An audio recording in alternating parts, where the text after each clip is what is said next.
ನಡಿ, ಈಗ ಶುರು ಮಾಡೋಣ. ಕೇಸರಿಯಿಂದ ಮನೋಲ್ಲಾಸ ಮನಸ್ಸು ಮತ್ತೇರಿ ಕುಣಿದಾಡಿದೆ ನೋಡು, ಮನಸ್ಸು ಮತ್ತೇರಿ ಕುಣಿದಾಡಿದೆ ನೋಡು. ಕ್ಷಣ ಕ್ಷಣವೂ ಆಚರಿಸಿ ಕೇಸರಿ ಹಬ್ಬ. ವಿಮಲ್, ಬಾಯಲ್ಲಿ ಹೇಳಿ ಕೇಸರಿ. 2.5 ಲಕ್ಷ ಮತಗಳ ಅಂತರದಿಂದ ಗೆಲ್ತಾರೆ.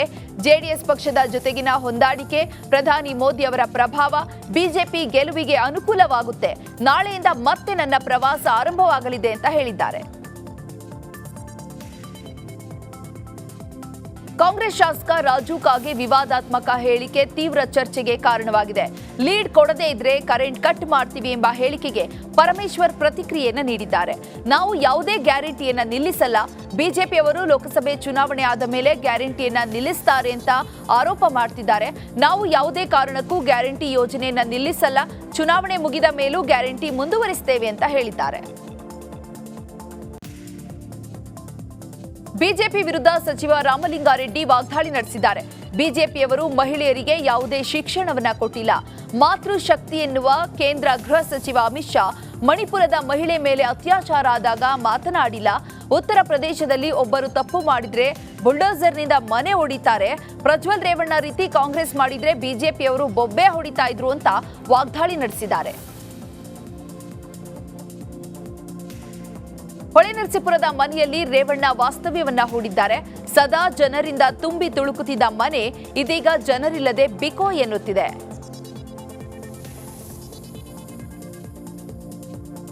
ಜಾಮೀನಿನ ಮೇಲೆ ಹೊರಬಂದ ಆರೋಪಿ ಮೇಲೆ ಹಲ್ಲೆ ಮಾಡಿ ಮನೆ ಮೇಲೆ ಕಲ್ಲು ತೂರಿರುತ್ತಾರೆ ಎಂದು ಇದೀಗ ಪ್ರಕರಣಕ್ಕೆ ಸಂಬಂಧಿಸಿದಂತೆ ಕಲಬುರಗಿಯಲ್ಲಿ ವೀರಶೈವ ಲಿಂಗಾಯತ ಸಮಾಜ ಪ್ರತಿಭಟನೆಯನ್ನು ನಡೆಸಿದೆ. ಕಲಬುರಗಿಯ ಕೋಟನೂರ ಮಠದ ಮುಂಭಾಗದಲ್ಲಿ ರಾಷ್ಟ್ರೀಯ ಹೆದ್ದಾರಿಯನ್ನ ತಡೆದು ಪ್ರತಿಭಟನೆಯನ್ನು ನಡೆಸಿದ್ದಾರೆ. ಸರ್ಕಾರದ ವಿರುದ್ಧ ಧಿಕ್ಕಾರ ಕೂಗಿ ಆಕ್ರೋಶ ಹೊರಹಾಕಿದ್ದಾರೆ. ಬಿಜೆಪಿ ರಾಜ್ಯಾಧ್ಯಕ್ಷ ಬಿವೈ ವಿಜಯೇಂದ್ರ ಸುದ್ದಿಗೋಷ್ಠಿ ಕರೆದು ಕ್ಯಾನ್ಸಲ್ ಮಾಡಿದ್ದಾರೆ. ಕಲಬುರಗಿಯ ಬಿಜೆಪಿ ಕಚೇರಿಯಲ್ಲಿ ಸುದ್ದಿಗೋಷ್ಠಿಯನ್ನು ಕರೆದಿದ್ದು ಏಕಾಏಕಿ ರದ್ದುಗೊಳಿಸಿದ್ದಾರೆ. ವಿಜಯೇಂದ್ರರ ಬದಲಿಗೆ ಜಾಧವ್ ಸುದ್ದಿಗೋಷ್ಠಿಯನ್ನು ನಡೆಸಿದ್ದಾರೆ. ಕಲಬುರಗಿಯಲ್ಲಿ ಲಾ ಅಂಡ್ ಆರ್ಡರ್ ಸಂಪೂರ್ಣವಾಗಿ ಸತ್ತು ಹೋಗಿದೆ. ರಾಮ ಮಂದಿರ ಉದ್ಘಾಟನೆ ಮರುದಿನ ಅಂಬೇಡ್ಕರ್ ಪ್ರತಿಮೆಗೆ ಅವಮಾನ ಆಗಿತ್ತು. ಜಾಮೀನಿನ ಮೇಲೆ ಹೊರಬಂದ ಆರೋಪಿಯ ಮನೆ ಮೇಲೆ ಕಲ್ಲು ತೂರಾಟ ನಡೆಸಿ ಹಲ್ಲೆ ಮಾಡಿದ್ದಾರೆ.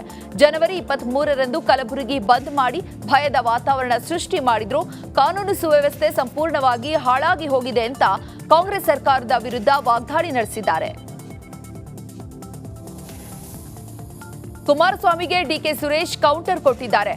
ಡಿಕೆಶಿ ನೆನಪಿಸಿಕೊಳ್ಳದಿದ್ರೆ ಕುಮಾರಸ್ವಾಮಿಗೆ ನಿದ್ದೆ ಬರಲ್ಲ, ಊಟ ಸೇರಲ್ಲ. ನಮ್ಮ ಹತ್ರ ಮೊದಲೇ ಪೆನ್ ಡ್ರೈವ್ ಇದ್ದಿದ್ರೆ ಚುನಾವಣೆ ಮುಂಚೆನೆ ಬಿಡ್ತಾ ಇದ್ವಿ. ವ್ಯವಸ್ಥಿತವಾಗಿ ನುಳುಚಿಕೊಳ್ಳುವ ಪ್ರಯತ್ನ ಮಾಡ್ತಾ ಇದ್ದಾರೆ. ಡಿಕೆಶಿ ಮೇಲೆ ಈ ರೀತಿ ಅಪರಾಧವನ್ನ ಮಾಡ್ತಾರೆ ಅಂತ ಆರೋಪ ಮಾಡಿದ್ದಾರೆ. ತಮ್ಮ ಉಳಿವಿಗೋಸ್ಕರ ಡಿಕೆಶಿ ಹೆಸರನ್ನ ಬಳಸ್ತಿದ್ದಾರೆ. ಪ್ರಜ್ವಲ್ ರೇವಣ್ಣ ಸುಮ್ಮನೆ ಅಮಾನತು ಮಾಡಿದ್ದಾರೆ. ಅದು ಕುಟುಂಬದ ಪಾರ್ಟಿ, ಯಾವಾಗ ಬೇಕಾದರೂ ತೆಗೆದುಕೊಳ್ತಾರೆ ಅಂತ ವಾಗ್ದಾಳಿ ನಡೆಸಿದ್ದಾರೆ.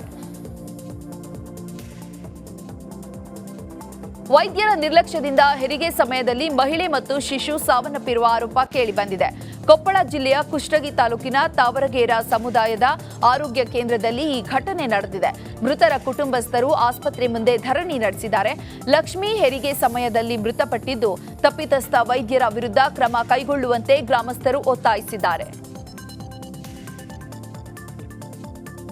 ರಾಜ್ಯದಲ್ಲಿ 2ನೇ ಹಂತದ ಲೋಕಸಭೆ ಚುನಾವಣೆಯ ಕಾವು ಜೋರಾಗಿದೆ. ಹಾವೇರಿ ಲೋಕಸಭೆ ಕ್ಷೇತ್ರಕ್ಕೆ ಇಂದು ಕೇಂದ್ರ ಗೃಹ ಸಚಿವ ಅಮಿತ್ ಶಾ ಆಗಮಿಸಲಿದ್ದಾರೆ. ಹಾವೇರಿ ಬಿಜೆಪಿ ಅಭ್ಯರ್ಥಿ ಮಾಜಿ ಸಿಎಂ ಬೊಮ್ಮಾಯಿ ಪರ ಬಿಜೆಪಿ ಚಾಣಕ್ಯ ಮತಬೇಟೆಯನ್ನ ನಡೆಸಲಿದ್ದಾರೆ. ಬಿಜೆಪಿ ಭದ್ರಕೋಟೆಯಾಗಿರುವ ಹಾವೇರಿಯತ್ತ ಘಟಾನುಘಟಿ ನಾಯಕರು ಆಗಮಿಸುತ್ತಿದ್ದಾರೆ. ರಾಣೆಬೆನ್ನೂರಿನಲ್ಲಿ ರೋಡ್ ಶೋ ನಡೆಸುವ ಮೂಲಕ ಶಾ ಮತ ಶಿಕಾರಿಯನ್ನ ನಡೆಸಲಿದ್ದಾರೆ. ಕಾಂಗ್ರೆಸ್ ವಿರುದ್ಧ ಬಿಜೆಪಿ ನೇಹಾಸ್ತ್ರ ಪ್ರಯೋಗಿಸಿದೆ. ಇಂದು ನೇಹಾ ಮನೆಗೆ ಅಮಿತ್ ಶಾ ಭೇಟಿ ನೀಡಿ ಕುಟುಂಬಸ್ಥರಿಗೆ ಸಾಂತ್ವನವನ್ನ ಹೇಳಲಿದ್ದಾರೆ. ನೇಹಾ ಪ್ರಕರಣದಿಂದ ಸಿದ್ದರಾಮಯ್ಯ ಸರ್ಕಾರವನ್ನ ಹಣಿಯಲು ರಣತಂತ್ರವನ್ನ ರೂಪಿಸಲಾಗುತ್ತಿದ್ದು, ಅಮಿತ್ ಶಾಗೆ ರಾಜ್ಯ ಬಿಜೆಪಿ ನಾಯಕರು ಸಾಥ್ ನೀಡಲಿದ್ದಾರೆ. ಕಾಂಗ್ರೆಸ್ ಹಿರಿಯ ಶಾಸಕ ರಾಜು ಕಾಗೆ ಮಾತಿನ ಭರದಲ್ಲಿ ನಾಲಿಗೆ ಹರಿಬಿಟ್ಟಿದ್ದಾರೆ. ಪ್ರಧಾನಿ ನರೇಂದ್ರ ಮೋದಿ ಸತ್ತರೆ ಈ ದೇಶದಲ್ಲಿ ಮುಂದೆ ಯಾರು ಪಿಎಂ ಆಗೋದಿಲ್ಲವೇ ಅಂತ ವಿವಾದಾತ್ಮಕ ಹೇಳಿಕೆಯನ್ನ ನೀಡಿದ್ದಾರೆ. ಇಲ್ಲಿ ಏನಾದ್ರೂ ಸಮಸ್ಯೆ ಆದ್ರೆ ಮೋದಿ ಬರೋದಿಲ್ಲ. ನರೇಂದ್ರ ಮೋದಿ ಅವರು 3,000 ಕೋಟಿ ವಿಮಾನದಲ್ಲಿ ಓಡಾಡ್ತಾರೆ, 4 ಲಕ್ಷ ರೂಪಾಯಿ ಸೂಟ್ ಹಾಕೊಳ್ತಾರೆ ಎಂದು ರಾಜುಕಾಗೆ ವಾಗ್ದಾಳಿ ನಡೆಸಿದ್ದಾರೆ. ಮನೆಯೊಂದು 3 ಬಾಗಿಲಾಗಿದ್ದ ಕಾಂಗ್ರೆಸ್ನಲ್ಲಿ ಇದೀಗ ಒಗ್ಗಟ್ಟಿನ ಮಂತ್ರ ಜಪಿಸುತ್ತಿದ್ದಾರೆ. ಬಳ್ಳಾರಿ ಲೋಕಸಭೆ ಕಾಂಗ್ರೆಸ್ ಅಭ್ಯರ್ಥಿಯನ್ನ 2.5 ಲಕ್ಷ ಲೀಡ್ನಲ್ಲಿ ಗೆಲ್ಲಿಸುತ್ತೇವೆ ಅಂತ ಕಾಂಗ್ರೆಸ್ ನಾಯಕರು ಹೇಳಿದ್ದಾರೆ. ನಮ್ಮ ಪಕ್ಷದಲ್ಲಿ ಆಂತರಿಕ ಪ್ರಜಾಪ್ರಭುತ್ವ ಇದೆ, ಒಳಜಗಳಗಳು ಒಳಬೇಗುದಿಗಳು ಸಹಜವಾಗಿ ಇದೆ.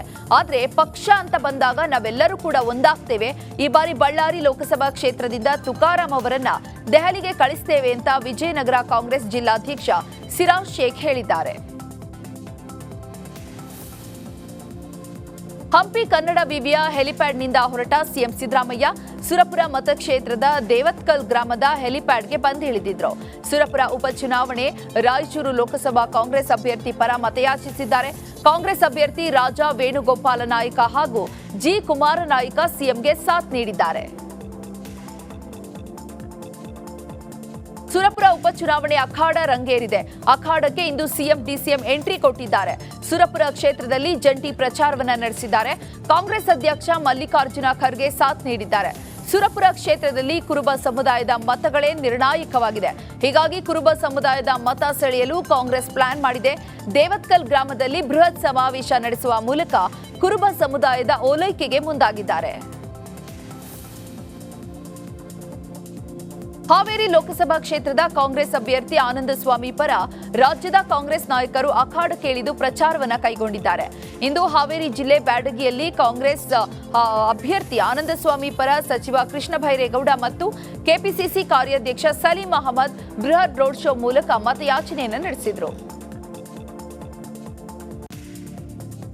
ಪ್ರಧಾನಿ ನರೇಂದ್ರ ಮೋದಿ ರಾಜ್ಯ ಪ್ರವಾಸಕ್ಕೆ ಕಾಂಗ್ರೆಸ್ ಅಭ್ಯರ್ಥಿ ಡಾಕ್ಟರ್ ಪ್ರಭಾ ಮಲ್ಲಿಕಾರ್ಜುನ್ ಲೇವಡಿ ಮಾಡಿದ್ದಾರೆ.